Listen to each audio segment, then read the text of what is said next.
Bismillahirrahmanirrahim. Hai, Assalamualaikum. Welcome back to Cengkeh Channel. Terima kasih diucapkan kepada semua kerana sentiasa memberi support untuk channel ni. Akak juga ingin ucapkan berbanyak-banyak terima kasih kepada yang memberi support kepada akak, yang join akak punya premier, yang memberi komen-komen positif. Semualah.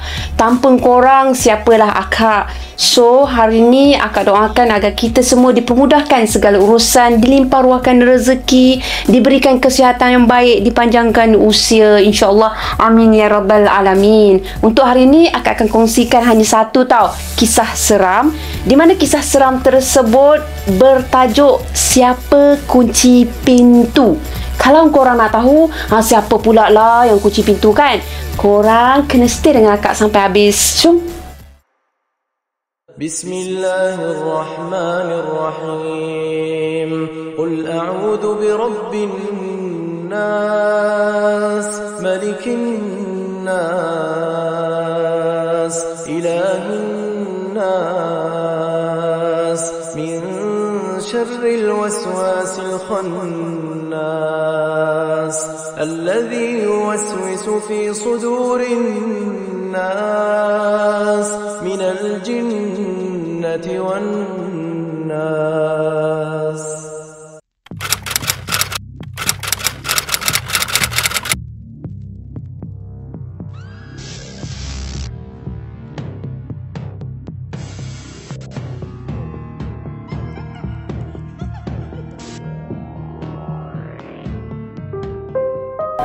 Akak teruskan dengan kisah seram pada kali ni. Sebelum akak meneruskan kisah seram ni, akak ingin jelaskan bahawasanya hasil karya ini telah ditulis oleh Huwaizah Sazwani, di mana ia ditulis pada Julai 2012. Benarkah di setiap hotel di negara ni pasti ada tempat dan bilik yang berhantu? Mungkin juga korang pernah dengar cerita-cerita seperti ni. Pada mulanya Sazwani ni dia tak berapa nak percaya, sehinggalah pada penghujung 2011 Sazwani melangsungkan perkahwinan dengan Syahran. Macam tu lah. Kekasih dia yang dia kenal sejak menuntut di universiti lagi. So, perkenalan dia tu membawa mereka ke jenjang pelamin. Alhamdulillah. Seperti pasangan pengantin yang baru yang lain, mereka ni turut meraihkan perkahwinan mereka untuk berbulan madu tau. Nak kata ada duit sangat tu tak adalah. Tak juga kan, sebab duit dah banyak habis untuk majlis persandingan di sebelah keluarga lelaki di Bandar Tun Hussein On. Di sebelah keluarga dia dekat Bandar Tun Hussein On, Ceras, dan di sebelah keluarga suami dia di Gombak, Selangor. Macam tu lah. Mereka ni dia pilih Pulau Pangkor untuk meraihkan perkahwinan mereka. Hotel mana yang mereka pergi dekat pulau tu, Sazwani rahsiakan tau. Nanti dia risau pula kalau dia bagi tahu dekat mana, dia akan rosakkan pada bisnes orang. So dia tak nak merosakkan bisnes orang, periuk nasi orang. Baguslah tu kan. Lagi pula tak semestinya apa yang dia lalui ni akan dilalui oleh orang lain tau. Benda mistik ni kadang-kadang tak semua orang akan perasan, tak semua orang dapat rasa situasi tersebut. Kebetulan pada masa tu dia cuti sekolah, so maka banyaklah hotel yang dah penuh di booking tau. Tapi nasib jugalah untuk mereka sebab masih ada 1-2 bilik yang kosong. Kebetulan hotel itu dekat dengan laut. Mereka boleh berjalan ke tepi pantai. Kira okey lah kan, dapat berbulan madu dekat tempat yang nice macam tu kan. Semuanya berjalan dengan lancar, nampak menarik, sehinggalah satu peristiwa berlaku pada malam pertama mereka menginap dekat hotel tersebut. Sekitar dalam pukul 8 malam macam tu, ketika Sazwani ni tengah mandi, dia terdengar tau pintu bilik dia ni diketuk daripada luar. Lepas tu dia cakap lah macam ni kan, sebab dia tinggal berdua je dengan husband dia kan. So dia cakap lah, buka je lah sayang oi. Sazwani dia panggil panggilan suami dia dengan panggilan manja, sayang gitu. Dalam suasana macam tu, korang faham-faham je lah kan. Lenggok suara Sazwani ni macam mana kan, manja-manja gitu, menggoda pengantin baru, maklumlah. Dia cakap pun macam malu-malu. Pengantin baru katakan. Tapi terus terang lah, Syazwani dia bagi tahu pintu bilik air tu memang dah ditutup. Cuma tak berkunci je. Sekadar tutup je, tak terkunci. Jadi suami dia boleh je masuk kan, tak payah ketuk-ketuk. Lepas tu kan, bilik air tu, maksudnya pintu bilik air tu diketuk lagi tau. Tuk, tuk, tuk. Buka je lah pintu tu sayang. Syazwani dia menjerit lagi bila pintu bilik air tu diketuk berulang-ulang kali. Dia jerit manja lah kan. Lepas tu pintu bilik air tu langsung tak dibuka oleh suami dia. Syazwani dia teruskanlah mandi. Dia masuk dalam tub. Lepas tu dia tambahlah sabun yang banyak-banyak kat dalam tub, dengan harapan suami dia ni cepat-cepat pergi masuk, biar sama-sama berwangi kat situ, sama-sama berseksi kat situ. Seronoklah mereka ni berkubang sama-sama kat situ. Dalam fikiran dia macam tu lah. Sambil berendam, Syazwani ni dia terus juga tunggu husband dia. Tapi senyap je dia tengok dekat pintu bilik air, tak terbuka juga pintu bilik air tu. Pemulas pun tak bergerak langsung. Itu tandanya husband dia memang tak bagi respon. So bunyi ketukan tu berbunyi lagi. Tuk, tuk, tuk. Pintu diketuk lagi berkali-kali. Kali ni Syazwani dia dah hilang sabar tau. Dalam hati dia pun berkatalah sendiri kan, laki aku ni nak masuk ajalah. Tak ada kerja lain ke? Ni nak mengusik aku lah ni. Tak adalah dia jerit kuat-kuat ke, dia kawal lagi, kontrol lagi kan. Isteri pengantin baru macam tu lah. Tak kalah nak tunjuk tu. Macam tu. Syazwani dia berfikiran macam tu sebab suami dia ni memang suka bergurau dan suka mengusik. Kadang-kadang pada tengah malam, suami dia ni tunggu Syazwani dekat tepi bilik air dengan memakai telekong sebelum tu. Dia kan pengantin baru-baru kahwin, maksudnya masa selepas nikah lah kot.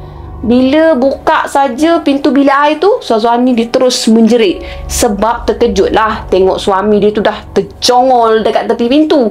Putih dari atas sampai ke bawah dengan mata yang diterbeliakkan macam pocong tau. Syazwani percayalah, mungkinlah suami dia nak buat benda yang sama lah ni pada hari tersebut tau.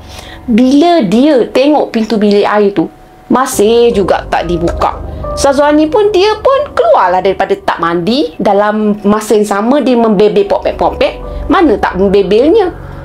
Disebabkan suami dia tak buka pintu bilik air tu, dia pula lah yang terpaksa keluar daripada tak mandi tu dalam keadaan yang basah kuyup dan dalam keadaan yang korang boleh faham kan. Lepas tu kan, baru je Syazwani ni nak capai pemulas pintu, tiba-tiba pintu tu terbuka sendiri.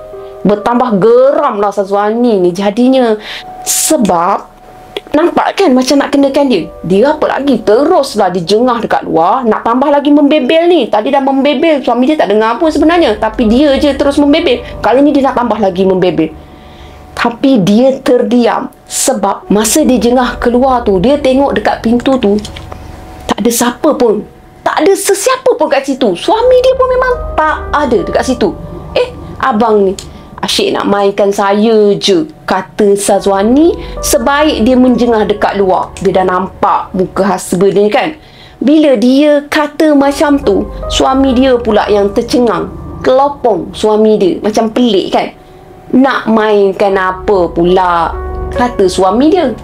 Suami dia masa tu berdiri berhampiran dengan katil. Tahu tak korang, suami dia baru je nak buka pakaian, baru je nak capai tuala. Tak ada pun lagi suami dia pergi dekat pintu tandas tu. Yelah, jawab Syazwani tau. Tadi ketuk-ketuk pintu bilik air. Bila saya suruh buka, tak nak buka pula. Lepas tu ketuk lagi. Bila saya dah nak buka, barulah abang buka. Lepas tu lari kat sana pula. Pura-pura macam nak pakai tuala pula tu. Janganlah macam tu, lembut kan. Bila Syazwani kata macam tu, suami dia lagilah tercengang, lagilah terlopong. Dia pandang muka Syazwani. Macam pelik kan. Apa yang awak cakap ni? Mana ada saya ketuk bilik air? Syazwani ni dia sangkakan husband dia tu bergurau. Jadi dia balaslah gurauan husband dia tu. Dia jelirkan lidah. Lepas tu dia balaslah kepada kata-kata suami dia. Dah, jangan nak main-mainkan saya. Kalau abang tak ketuk, takkan saya membebe dan takkanlah saya buka pintu bilik air ni. Ni semua abang punya kerja kan? Suami dia pun teruslah terpinga-pinga. Pandangan suami dia kosong. Satu je yang Syazwani tahu sifat suami dia ni. Suami dia ni, dia memang dah sedia maklum tau. Suami dia jenis yang tak pandai nak menipu. Kalau dia mengusik, ya betul. Dia memang suka mengusik. Tapi dia mengusik sahaja. Kalau dia tak buat, dia akan pertahankan diri dia. Macam tu lah. Dia akan tetap cakap dia tak buat. So, daripada reaksi suami dia tu, Syazwani dia tahu bahawasanya suami dia memang tak faham pun apa yang cuba dia sampaikan, apa yang cuba dia nak bagi tahu. Suami dia tu melopong aja macam tu. Sayang, memang saya nak mandi dengan awak, tapi saya tengok berita sekejap tadi. Ada kemalangan maut dekat Perak. Ramai yang meninggal dunia. Habis je berita tu, saya terus buka baju, terus capai tuala. Masa tu lah awak buka pintu dan marah pada saya. Saya memang tak ada ketuk pun pintu bilik air. Dan lagi saya tak dengar pun awak menjerit dari dalam suruh saya buka. Sumpah saya tak bohong. Tegas suami Syazwani. Macam tu. Dia pertahankan juga bahawasanya bukan dia punya angkara tau. Wajah dia betul-betul serius. Syazwani dia mula rasa keliru. Biar betul ni. Kalau bukan suami, siapalah pula? Takkan hantu ketuk pula? Satu lagi. Begitu punya kuat Syazwani menjerit dari dalam bilik air, sepatah pun suami dia tak dengar. Agak-agak lah kan? Pelik sangat. Sedangkan bunyi air keluar dari paip pun mereka boleh dengar tau dari luar. Ni kan pula suara dia menjerit dari dalam, memanggil dari tadi lagi. Tak logik langsung. Seperti yang Syazwani ni kata tadilah. Nak dikatakan suami dia ni berbohong, tak juga. Suami dia bukan jenis berbohong. Reaksi suara dengan wajah suami dia tu tak menunjukkan langsung bahawasanya suami dia berbohong atau ingin bergurau. Semasa Syazwani ni tergaru-garu kepala dia, pening lah dia nak memikirkan kejadian tu. Tanpa dia sedar, suami dia ni tarik tangan dia. Suami dia cuba tenangkan dia. Tak payahlah difikirkan sangat. Kita kan datang kat sini nak berbulan madu. Hilang terus perasaan pening, bukan perasaan, rasa pening kepala Syazwani lepas dengar ayat daripada husband dia tu. Suami Syazwani ni dia tak ambil serius pun kejadian tu. Kata dia, mungkinlah perasaan Syazwani je kot. Mungkin jugalah pintu bilik air di sebelah kot yang diketuk. Bukan dia je yang menyewa kat situ kan, yang pergi check in kat situ kan. So memang agak logik lah bila bilik mereka ni yang hanya orang kata dibatasi dengan satu dinding saja. Memang agak logik lah alasan yang diberikan oleh suami Syazwani ni. Syazwani ni memang tak yakin tau dengan pandangan suami dia tu. Tapi disebabkan dia malas nak fikirkan, dia setuju. Lepas tu dia iakan sahaja. Lepas tu Syazwani dia sangkakan kejadian tu berakhir setakat tu je tau. Rupanya korang tak. Dini hari tu berlaku satu lagi kejadian. Selepas menggunakan tandas, Syazwani ni dia tak dapat nak buka pintu tandas. Dia tarik pemulas pintu tandas tu, tapi pintu tandas tu tak dapat dibuka juga. Dum. Syazwani dia ketuk pintu tandas tu. Lepas tu dia menjerit nak panggil husband dia. Dia panggil, abang tolong kan. Malangnya keadaan sunyi sepi, tak ada jawapan. Pintu terus juga terkunci, terus juga tak boleh buka. Dia dam lagi. Orang kata dia panggil lagi husband dia, tapi tak didengari. Berulang kali tau, dia cuba juga buka pintu tu, tapi masih gagal. Nak kata rosak, dia tengok tombol pintu tu dengan selak pintu tu berfungsi dengan baik. Sayang, bukalah pintu ni cepat. Jangan mainkan saya. Syazwani menjerit lagi tau. Dia jerit dan jerit. Sayang, tolonglah sayang. Jangan main-main macam ni sayang. Macam tu. Lebih serius tau. Tetapi pintu tetap juga terkunci. Dia mula rasa tak serap hati.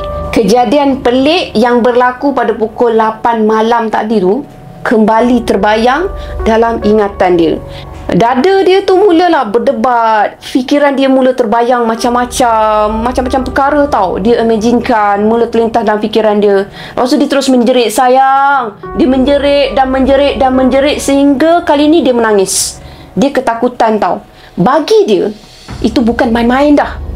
Kalau suami dia yang usik macam tu, kalau itulah betul-betul memang dah keterlaluan. Tapi kalau bukan dia, seminit, 2 minit, 3 minit, 4 minit, 5 minit berlalu. Syazwani terus juga melaung memanggil suami dia dan terus juga mengetuk-ngetuk pintu tandas. Tiba-tiba, tak, pintu tu terbuka sendiri.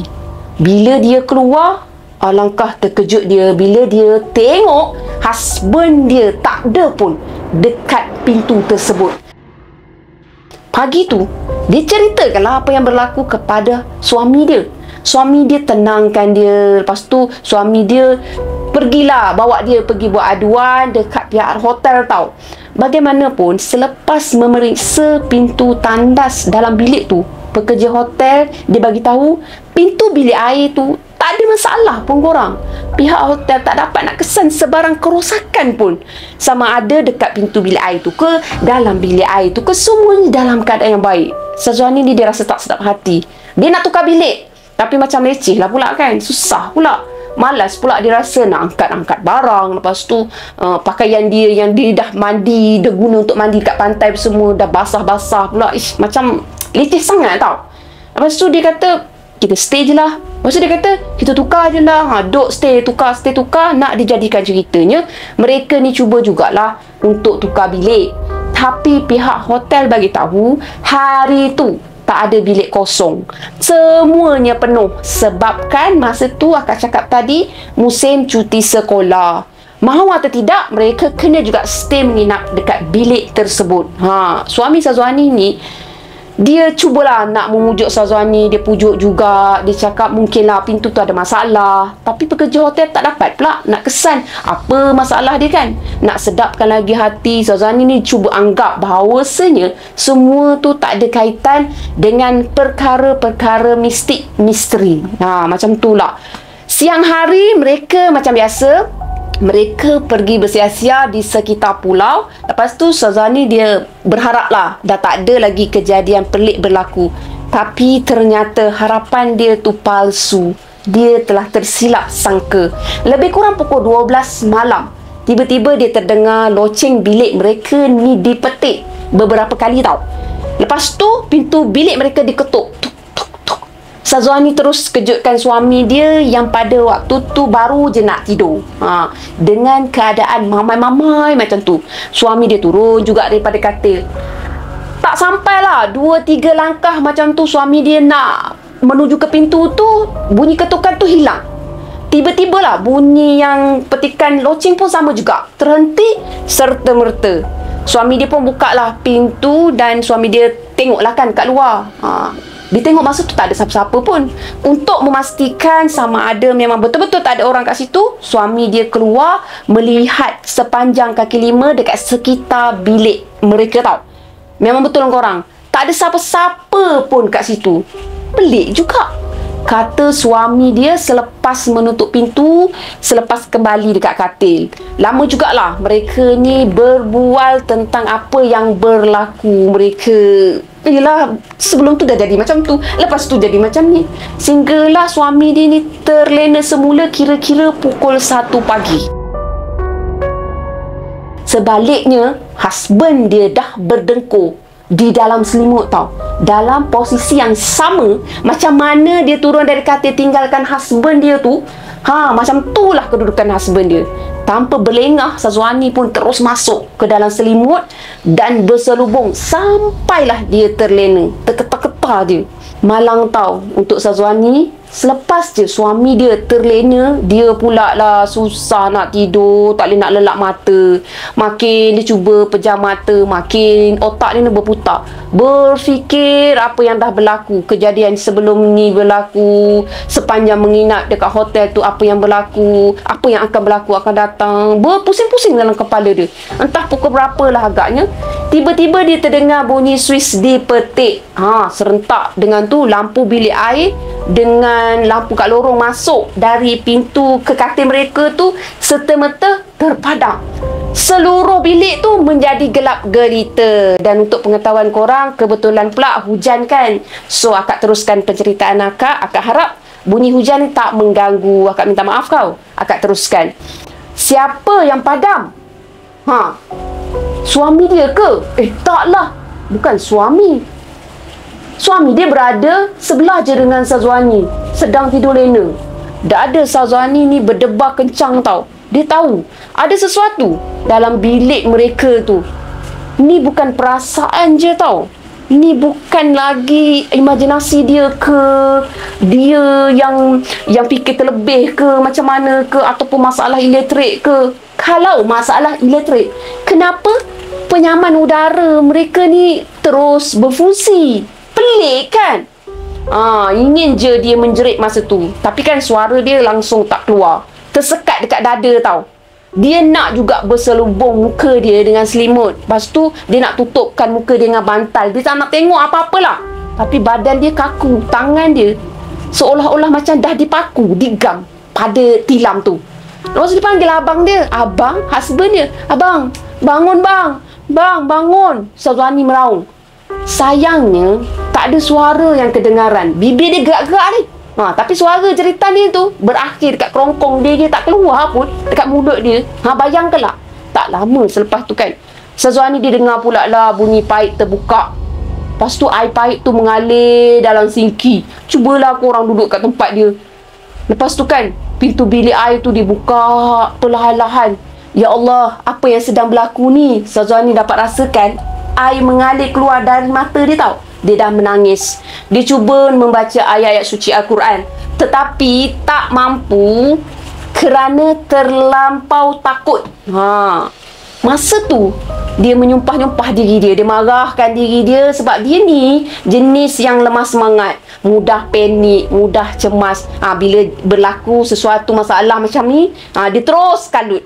Lepas tu dia tak tahu dah nak buat apa. Dia tak boleh nak hubungkan sel-sel otak dia untuk buat apa lepas ni, buat apa lepas ni. Sazwani dia semakin cemas tau. Apabila tak berapa lama lah, lepas tu terasa macam ada lintasan angin yang kuat tau menghembus di sebelah dia. Hembusan tu terasa betul-betul kat pipi dia. Datang begitu cepat, lepas tu terus hilang. Sazwani terus pejamkan mata dia tau. Dia cuba untuk tak nak terus berfikir yang negatif. Hanya nafas saja yang masa tu turun naik pantas. Kalau boleh kan, dia nak je bangun. Dia nak je kejutkan suami dia. Tapi seluruh tubuh dia ni seolah-olah macam dirantai tau. Ya Allah, kenapalah aku sewa bilik ni? Sazwani dia hanya mampu merungut di dalam hati je tau. Air mata dia ni terus juga meleleh dekat pipi dia. Lepas tu nafas dia ni semakin lama semakin kuat, semakin lama semakin laju. Dia jadi macam nafas dia jadi sesak macam tu. Bila dia rasakan selimut dia ni tiba-tiba bergerak lagi lah. Dia rasa meremang tu orang. Lebih tepat lagi bagaikan diselak perlahan oleh seseorang selimut yang dia dirasakan bergerak tu. Macam tu lah. Husband dia memang dah berdengkur. Takkanlah husband dia buat semua tu. Bermula dari bahagian bahu, selimut tu perlahan-lahan ditarik tau. Kemudian dia rasakan seperti ada sesuatu menyelinap masuk ke dalam selimut dia. Dia tahu ada sesuatu yang sedang perlahan-lahan nak masuk, nak merapati dengan dia. Ya Allah, tolong aku, tolong aku. Abang, tolong saya abang. Tetapi suara tu juga tak mampu dilaungkan. Suara tu hanya terhenti di kerongkong dia je. Sama juga. Dia tak tahu apa lagi yang nak dibuat. Nak dibacakan ayat-ayat suci, semuanya dah jadi kelang kabut, dah jadi lintang pukang. Nak kejutkan husband dia, seluruh badan dia bagaikan diikat. Apa yang mampu dia buat? Dia terus pejamkan mata. Benda tu dah berada di sebelah dia. Sebab masa tu kan, dia dapat rasakan tilam dekat sebelah dia tu dah perlahan-lahan tau terbenam. Seolah-olah macam ada orang tidur di sebelah dia dekat atas tilam tu. Dapat juga dirasakan seperti benda yang tak diketahui tu bergerak sebelum mendiamkan diri. Orang. Memang dia takut kalau benda tu adalah manusia, atau lebih tepat lagi lelaki tau. Sebab dia tak mahu diapa-apakan, dia tak nak juga husband dia tu diapa-apakan oleh benda tersebut. Tapi macam tak logik lah kan. Mustahil lah ada orang lelaki yang nak menyelinap masuk ke dalam bilik mereka ni. Tak mungkin lah. Sebab pintu bilik mereka ni tak dibuka pun, walaupun sekali sejak mereka masuk pada pukul 7 malam lagi. Kecuali suami dia nak tengok siapa yang ketuk pintu sebelum tu, yang kat cerita tadi kan. Bilik mereka pun bukanlah besar mana pun. Tak ada ruang pun untuk sesiapa bersembunyi dekat situ tau. Kalau bukan orang, siapa? Inilah yang Syazwani takutkan sangat. Kalau dia berpaling, tiba-tiba yang dia tengok tu nanti lembaga yang menakutkan ke? Macam mana? Ya Allah, tolonglah aku, tolonglah. Syazwani terus berdoa dan dia merayu supaya Allah SWT menolong dia tau. Syazwani ni, dia meraung, dia menangis dalam hati. Macam tu lah. Tambahan pula, masa tu, dia dapat rasakan selimut dekat sebelah dia ni menggelembung tau. Macam ada benda yang sedang berbaring dekat sebelah dia. Benda tu memandang kat mana agaknya? Kat atas ke? Kat dinding ke? Menghadap ke arah dia ke? Dia memang betul-betul tak tahu benda tu menghadap kat mana, sebab dia tak boleh nampak. Dia keras kejung kan. Waktu dia tengah berfikir-fikir tu, tiba-tiba Syazwani ni dia rasa tilam dekat sebelah dia ni. Macam tenggelam timbul, petanda benda tu sedang bergerak-gerak juga lagi. Cuba nak rapatkan diri dia dengan Syazwani tau. Syazwani pada masa tu dia terus terkaku. Lepas tu dia jadi macam cemas kan, bila tiba-tiba dia rasa macam ada hembusan nafas betul-betul dekat pipi dia, pipi kanan dia tau. Nafas tu dia rasa panas. Nafas tu menghembus, mendengus sampai pipi Syazwani rasa memang berasalah hangat, berasalah macam ada sesuatu berada betul-betul dekat dengan dia. Masa tu darah Syazwani memang rasa macam dah kering. Dia tak boleh nak diamkan diri lagi. Dia kena juga buat sesuatu. Tapi apa yang boleh dia buat dan apa yang patut dia buat, dengan segala sisa kekuatan yang dia ada, beserta dengan ingatan dia terhadap kalimah-kalimah suci Al-Quran, ayat kursi, Syazwani ni dia gagahkan diri dia juga. Dia tarik nafas dalam-dalam, dia kumpulkan kekuatan dia yang masih ada tu, dan perlahan-lahan dia palingkan muka dia sedikit demi sedikit. Lepas tu dia pun buka mata dia. Dan abang, Syazwani dia jerit juga. Itu je yang mampu dia buat. Menjerit juga. Dia jerit juga sekuat-kuat hati. Selepas tu dia tak sedar dah apa yang berlaku seterusnya. Bila dia sedar, dia tengok suami dia dah berada dekat sisi dia. Muka Syazwani masa tu dah basah dengan air yang digunakan untuk sedarkan dia. Ternyata korang, Syazwani dah pengsan. Apa lagi, Syazwani pun dia terus menangis, dia terus meraung macam kena histeria tau. Lepas tu dia bagi tahu kat husband dia, mereka ni tak nak tidur dah sampai pagi. Abang jangan tidur tau sampai pagi, bang, kita jangan tidur sampai pagi tau. Mereka pun berjaga sampai pagi. Esoknya mereka terus kemas-kemas barang untuk keluar daripada hotel tersebut. Kemudian mereka nak balik ke Kuala Lumpur. Lepas tu Syazwani dia dah hilang semangat sebenarnya nak menyambung bulan madu dia. Dia dah tak sanggup lagi nak berdepan dengan pengalaman yang menakutkan tu. Oh ya korang, apa yang terjadi sebenarnya? Sebaik saja Syazwani memalingkan muka untuk melihat benda yang berbaring dekat sebelah dia tu. Dia macam ni sebenarnya. Apa yang Syazwani nampak adalah sesuatu yang separuh telus. Wajah dia ni seperti seorang lelaki, tapi kulit lelaki tu dia pucat tau. Lelaki tu berpakaian serba putih. Dia macam bancong lah kan. Syazwani dia menjerit sebab sebaik je dia menoleh, mata mereka ni, dia dengan lelaki yang dipanggilkan benda tu saling bertentangan tau. Sebab jarak muka mereka ni terlalu hampir, dalam 2-3 inci je.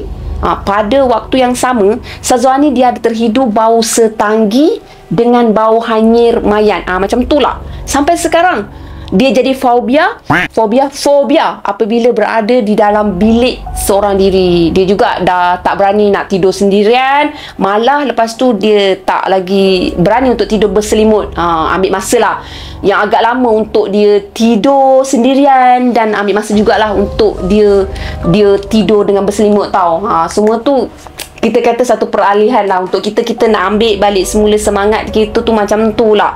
Setiap kali dia terjaga juga, hujung mata dia akan mulalah melilau. Dia curi-curi pandang ke kiri, ke kanan. Dia bimbang lah kalau ada tetamu yang tak dijemput.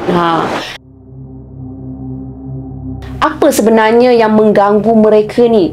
Syazwani ni dia betul-betul tak tahu tau apa yang mengganggu dia pada malam tu. Sebelum dia tinggalkan hotel tersebut, mereka ada ceritakan apa yang berlaku tu kepada pekerja hotel. Pekerja hotel tu dia nampak terkejut, tapi dia tak tahu apa yang sebenarnya berlaku. Sebab apa tahu? Sebab pekerja hotel tu dia tak pernah pula mendengar ada kematian ke yang berlaku dekat bilik tu, ataupun ada kematian ke yang berlaku di sekitar hotel tu. Jadi pekerja hotel tu memang tak tahulah nak cakap apa lagi. Cakap tak tahulah kan. Jadi masa tu boleh dikatakan malah juga pekerja hotel berkenaan terkejut. Sebab itulah kali pertama dia dengar tentang kejadian tu. Mungkin jugalah pekerja hotel tu bercakap benar. Mungkin juga pekerja hotel tu menyorok sesuatu, dia berbohong, dia cuba sembunyikan apa yang sebenarnya berlaku. Syazwani tak tahu, tapi mungkin jugalah korang boleh teka sebenarnya apa yang dilalui oleh Syazwani. Apapun, sentiasa dekatkan diri kepada Allah Subhanahu Wa Taala agar kita tidak lalai dari setiap suruhannya. Semoga kita semua terlindung dari perkara-perkara yang tidak baik, insya-Allah. Amin. Allah Maha Kuat. Setakat tu saja untuk kisah pada malam ni. Macam biasa korang, apa yang baik sama-sama kita ambil jadikan sebagai toladan, dan apa yang buruk sama-sama kita ambil jadikan sebagai sempadan. Dan akak tegaskan sekali lagi, apa yang buruk jangan ikut. Akak ingin ucapkan jutaan terima kasih kepada semua kerana mendengar sehingga akhir konten akak ni. Korang kalau ada kisah-kisah untuk dikongsikan dengan Cengkeh Channel, korang boleh DM Cengkeh Channel. Bye korang. Assalamualaikum. Terima kasih. Bye.